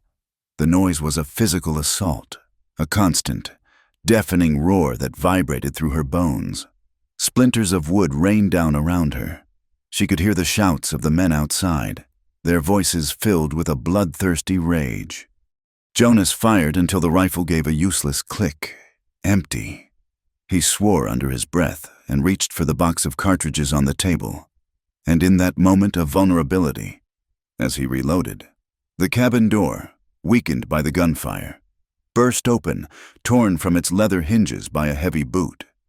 A man stood silhouetted in the doorway, his pistol raised. Clara screamed. Jonas did not have time to lift his rifle. He drew his own pistol and fired from the hip. The man in the doorway staggered back, clutching his chest, and fell out into the night. But now the doorway was an open wound, a gaping invitation for the rest of the mob. "Jonas!" Clara cried, her voice thin with panic. His rifle was still unloaded. He was fumbling with the cartridges, his fingers clumsy in the heat of the moment. "Clara, the bullets!" Her terror gave way to a surge of pure adrenaline. She could not cower here and watch him die. He had taught her how to survive.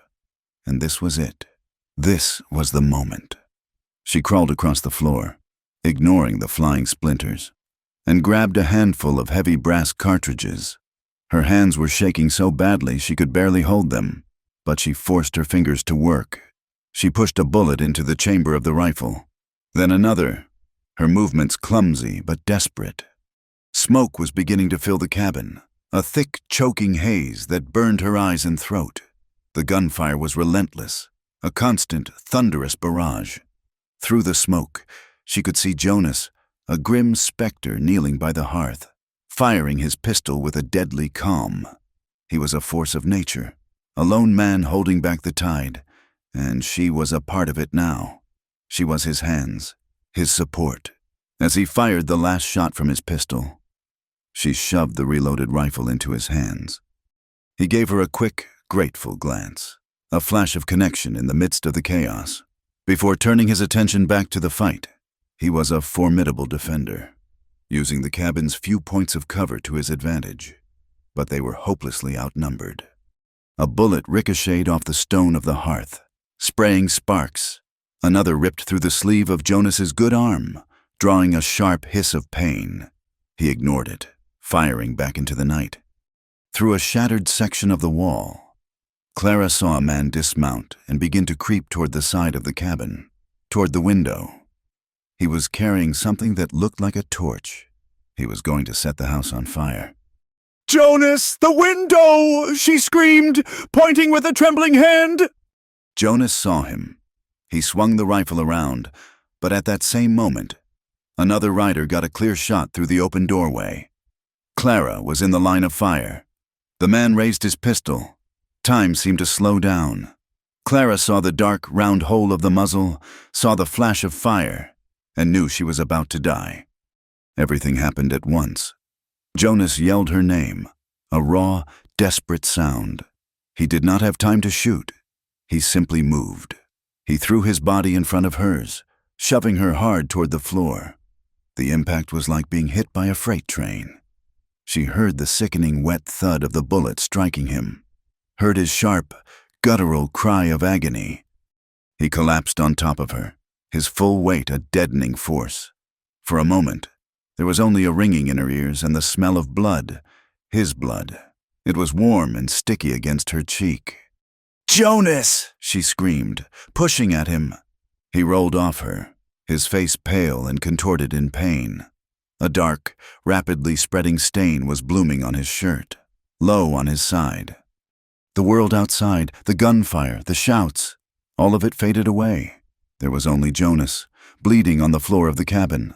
A desperate animal strength surged through her. She would not let him die here. She grabbed him under the arms, her feet slipping in his blood, and began to drag him. He was a dead weight, his body limp with shock and pain. "The cellar," he gasped, his voice a ragged whisper. She pulled him, inch by agonizing inch, across the floorboards as bullets continued to rip through the smoky air. She reached the bearskin rug, threw it aside with a single, frantic motion, and pulled open the heavy trap door. The cool, earthy smell that rose from the darkness was the smell of a tomb. Getting him down the ladder was a nightmare. He tried to help, his legs failing him, his body slumping against her. She half lowered, half dropped him the last few feet. He landed in a heap on the dirt floor below. She scrambled down after him, her heart a wild, panicked drum against her ribs. She slammed the trapdoor shut just as the roar of the fire began overhead. They could hear it, a hungry, crackling sound that grew louder with every passing second. The posse was cheering outside, their victory cries a sickening counterpoint to the sound of their world being consumed by flame. Heat began to seep through the floorboards, and the smell of smoke grew thick and suffocating. Their refuge had become an oven. Clara knelt beside Jonas, sobbing, tearing at her dress to make a bandage to press against the terrible wound. His blood was all over her hands. She held his hand, clinging to it as if it were the only solid thing left in the universe. "Jonas, please," she wept. "Do not leave me." He coughed, a racking sound that brought up a fleck of blood. His eyes, hazy with pain, struggled to focus on her. "Clara," he rasped, his breath coming in shallow pants. He squeezed her hand with what little strength he had left. "Listen to me." He lifted his other hand, pointing toward the back wall of the cellar. "The wall," he gasped. "Behind the shelves. There is a tunnel." She stared at him, uncomprehending. "What?" "A tunnel," he repeated, his voice growing weaker. "It leads to the old mine shaft. I dug it when I first came here. An escape. You have to go." The heat from above was becoming intense, searing the air in the small space. The roar of the fire was now a deafening inferno. "No," she said, shaking her head, tears streaming down her face. "No, I will not leave you. I will not." She would die here with him. A life without him was no life at all. "Go," he commanded, and a spark of his old strength returned to his voice. He pushed at her hand. "You have to live. Do you hear me? You live. If you stay here and die with me, then all of this, it was for nothing. My life for yours. Clara, that is the only trade I will accept." He was giving her a direct order, his last command. He was using his final breaths to save her, to push her away from him and toward a future he would never see. The agony of it was more than she could bear. She bent down and kissed him, A desperate, final kiss that tasted of smoke, blood, and tears. His lips were cold. "I love you," she whispered against them. The first and last time she would ever say the words. "I know," he breathed. "Now go."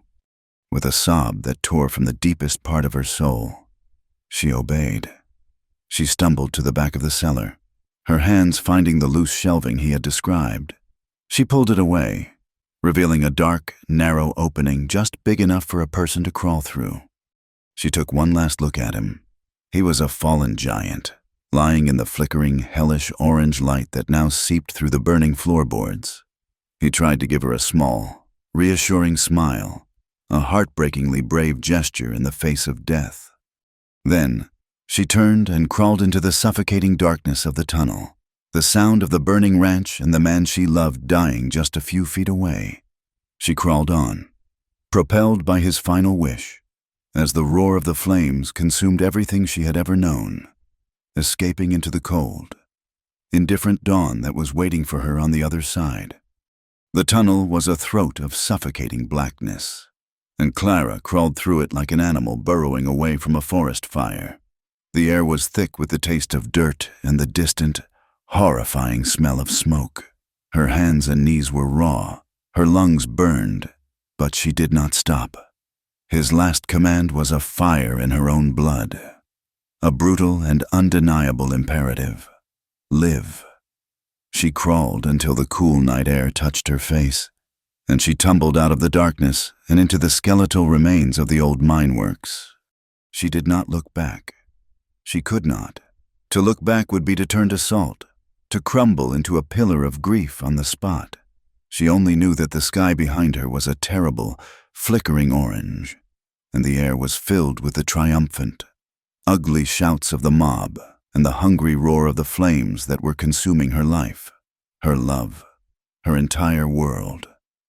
She had lost her boots in the frantic escape, and she ran, her bare feet stumbling over the sharp, unforgiving rocks of the wasteland. She ran until the orange glow was just a faint stain on the horizon, until the shouts were swallowed by the immense, uncaring silence of the plains.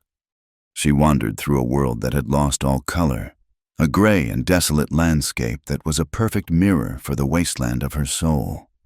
She was a ghost, a wraith of a woman haunted by two inseparable spirits, a love so vast it filled the whole of the empty sky, and a guilt so heavy it threatened to pull her down into the very earth. Days and nights blurred into a single, seamless stretch of survival. She drank from muddy streams, her thirst a dull ache compared to the searing pain in her heart.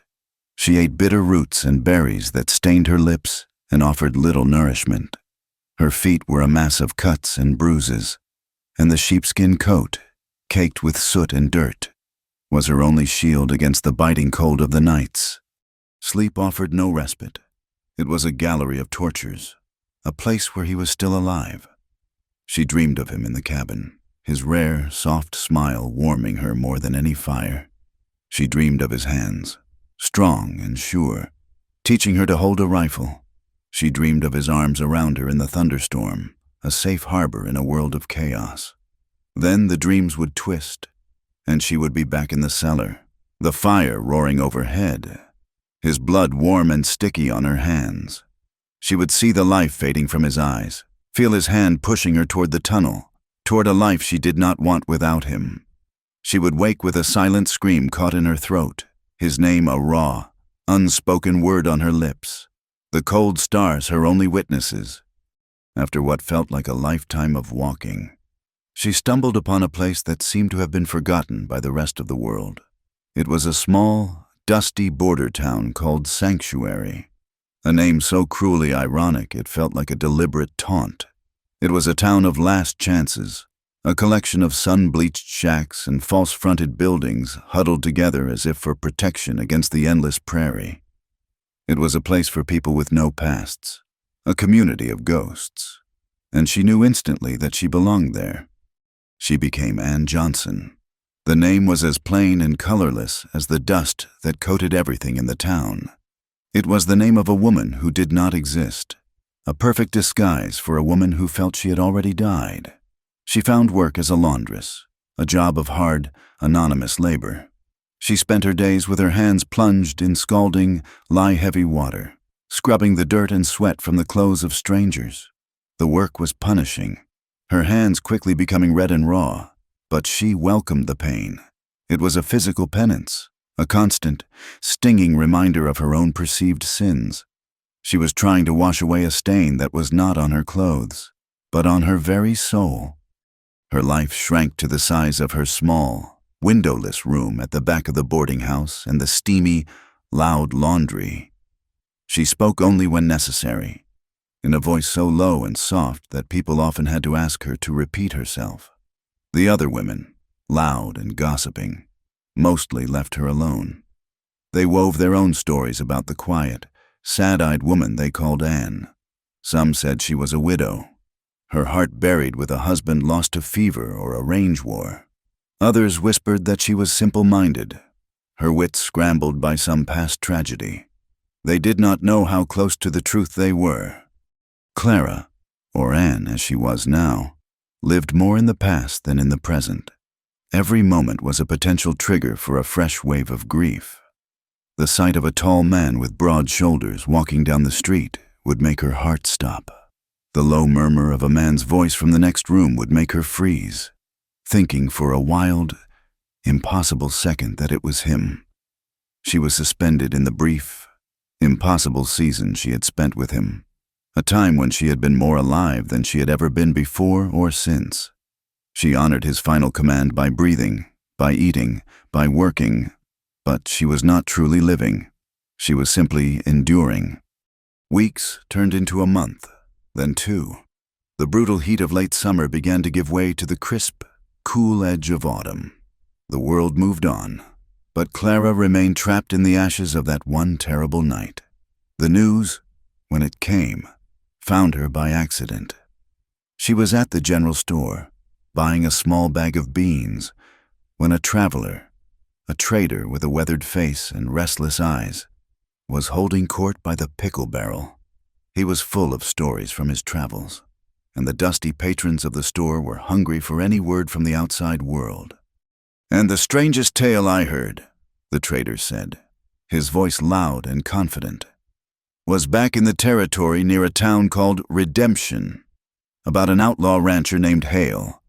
Clara froze, her hand hovering over the bean sack. Her blood turned to ice in her veins. "They say he was a quiet fellow, kept to himself for years," the trader continued, enjoying his audience. "Then he took up with a murderess, a slip of a girl named Whitley who had killed her employer's son. When the law came for her, he fought them, killed a bounty hunter in cold blood." The men in the store murmured, their faces a mixture of shock and morbid fascination. Clara stood as still as a statue, her breath caught in her throat. "The sheriff and a whole posse went out to his ranch to bring them in," the trader said, his voice dropping for dramatic effect. "But Hale was waiting for them. A terrible gunfight, they said, lasted nearly an hour. In the end, the posse had to burn the cabin to the ground to get him. They found his body in the ashes, burned so bad you could hardly tell it was a man. A fitting end for a killer." "And the girl?" someone asked. "The murderess?" The trader shrugged. "No trace. Some say she must have been in the cellar and burned with him. Others swear she was some kind of witch and just vanished into the smoke. Either way, the world is rid of them both." The casual brutality of the story, told as a piece of entertaining gossip, struck Clara with the force of a physical blow. She felt the floor tilt beneath her feet, the edges of her vision going dark, his body in the ashes. The words confirmed the one terrible truth she had tried to keep at bay. He was gone, forever. She blindly placed a coin on the counter and stumbled out of the store, her purchase forgotten. She made it to the alley behind the building before her legs gave out, and she collapsed against the rough wood of the wall, a silent, dry sob racking her body. The trader's words, as cruel as they were, became a catalyst. The vague, restless grief that had haunted her for months now had a focal point. She had to go back. She had to see it for herself. She had to stand on the ground where he had given his life for hers. It was a pilgrimage she was compelled to make. Over the next few weeks, she worked with a feverish intensity, saving every spare penny she earned. She ate even less than before, her body growing thin and gaunt, but her spirit was filled with a new, cold purpose. She bought a pair of sturdy boots, a dark wool shawl, and a small canvas sack for water and a little food. Then, one starless night, she walked out of sanctuary, leaving Ann Johnson behind as easily as she had created her. She was Clara again, and she was going home. The journey back was a meditation on loss. Every step was a retracing of her desperate flight, but this time her path was guided by a grim and certain destination. She walked with a strength she had not known she possessed, a strength born of a love that could not be extinguished and a grief that had been honed to a fine, sharp point. She arrived at the ruins of the ranch in the deep, velvet dark just before dawn. The moon had set, and the landscape was a sea of shadows. The air was still and cold. The silence was the first thing that struck her. It was a silence deeper than any she had ever known, a profound emptiness where a home had once stood. As the first gray light of dawn began to creep over the horizon, it revealed the full extent of the devastation. The cabin was gone. All that remained was a blackened, rectangular scar on the land, a collection of charred timbers and the pale, ghostly outline of the foundation stones. The barn was a skeletal ruin, its scorched frame reaching up to the sky like the bones of some great, fallen beast. The prairie was already at work, reclaiming its own, with stubborn green weeds pushing their way up through the black ash. She walked slowly through the debris, her boots crunching on the charred wood. It was a graveyard. Her heart ached with a pain so intense it was physical. She could see it all as it had been. The hearth where he had sat, the window where he had watched the storm, the door he had barred against the world. She knelt and touched one of the foundation stones. It was cold as a tombstone. Soot came away on her fingertips, a dark and final residue of the life they had shared. Her eyes found the slight depression in the ground, a hollow filled with ash and twisted pieces of metal from the stove.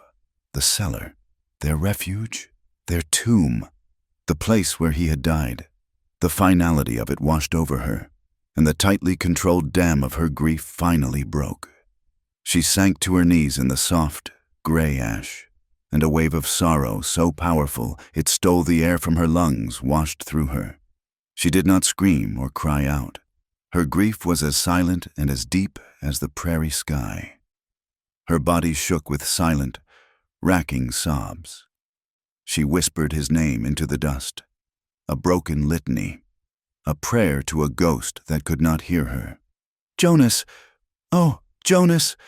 She stayed there for a long time, kneeling in the ashes of her life. As the sun rose higher in the sky, her tears mixed with the soot on her cheeks. As her weeping subsided into a state of hollow exhaustion, her hand, resting in the ashes, brushed against something hard and smooth. It was a small, round object buried just beneath the surface. With a flicker of curiosity that was the first thing she had felt other than grief in months, she dug at it with her fingers. She pulled it free from the dust and debris. It was his silver pocket watch. It was blackened and tarnished from the fire, the intricate engraving on its cover obscured by a film of grime. He must have dropped it when she dragged him to the cellar, a final, forgotten casualty of their desperate fight. Her hands trembled as she held the small, solid weight of it in her palm. It was a piece of him, the last physical remnant of the man she loved. With a thumb that shook, she pressed the release, and the cover sprang open. The glass face was a spiderweb of cracks, but through them she could see the delicate hands, frozen in time. And then she heard it. It was impossibly faint, a sound so soft she thought at first she was imagining it, a ghost sound conjured by her grieving mind. She held the watch up to her ear, her breath held tight in her chest. Tick-tock, tick-tock. It was still ticking. The tiny, intricate heart of the machine had survived the inferno. It was a steady, rhythmic, persistent beat, a tiny, mechanical miracle in the midst of the desolation. It was the sound of his steadfastness, of his enduring spirit. It was a quiet, stubborn defiance, a heartbeat that had outlasted the fire and the fury of the mob. It was the sound of his life, still measuring the time in a world he had already left. A sob, this one not of grief, but of a strange and painful wonder, tore from her throat. She clutched the watch to her chest, holding it tight against her own heart, as if to synchronize their beats. As she slowly got to her feet, the silver watch held in her hand like a holy relic. A low rumble echoed across the plains. Far in the distance, the sky was bruising, darkening with the promise of a storm. Thunder. It was the same sound that had once terrified her, the sound that had driven her from the darkness of the cellar and into the shelter of his arms. It was the sound that had marked the beginning of their love. She stood tall amidst the ruins, the wind whipping her hair around her face, and she looked toward the approaching storm. She did not tremble. She did not flinch. The fear was gone, burned away in a fire far greater than any lightning strike. The sound was no longer a threat. It was a memory. It was his presence. It was an echo of the moment he had held her and told her, "You already are." The story closes on her figure, small and solitary against the vast, unforgiving landscape. She stood alone in the barren heart of the prairie, a woman forged in the crucible of tragedy. The world had taken everything from her, but it could not take the love she carried within her. Though cruelty and injustice had claimed their future, what they had shared transcended their tragic end. Their brief, impossible love had been a rebellion, a quiet act of defiance against the loneliness and violence of the world. And in its fierce, bright burning, it had been its own kind of victory. The wind howled around her, a lonely, ancient song. It seemed to sweep through the ashes, carrying with it the whispers of their story, of the quiet cowboy and the fugitive girl, and the life they had shared for one impossible season in their hidden sanctuary beneath the earth. Thank you for listening to our story. We would love for you to comment where you are listening from so we can all connect. And do not forget to subscribe to the From Wild West channel and share your thoughts in English.